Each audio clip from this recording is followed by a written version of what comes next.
ফ্রিজে খাবার রাখলে দীর্ঘদিন ভালো থাকে, কিন্তু সব খাবার নয়। এমন বেশ কিছু খাবার রয়েছে যা ফ্রিজে রাখলে তার গুণগত মান নষ্ট হয়ে যায়। কোনো কোনো খাবার ভুলেও ফ্রিজে রাখা চলবে না। চলুন জেনে নেই কী সব সেই খাবার। পাউরুটি। অনেকে প্যাকেট সমেত পাউরুটি ফ্রিজে রাখেন। ফ্রিজ খাবার থেকে অতিরিক্ত জল শুষে নেয়, তাই পাউরুটি ফ্রিজে রাখলে তা অতিরিক্ত শুকিয়ে যায়। এই একই ঘটনা ঘটে কেকের ক্ষেত্রেও। আলু।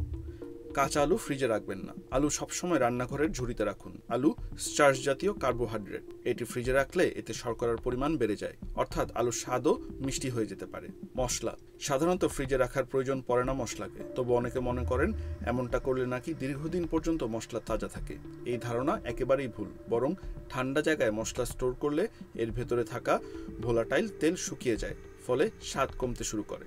মধু। খাঁটি মধু বছরের পর বছর সংরক্ষণ করা যায়। মধু ফ্রিজে রাখার দরকার নেই। রান্নাঘরের তাকে মধু ভালো থাকে। খুব গরমে জল ভর্তি বাটিতে মধুর জার বসিয়ে রাখতে পারেন।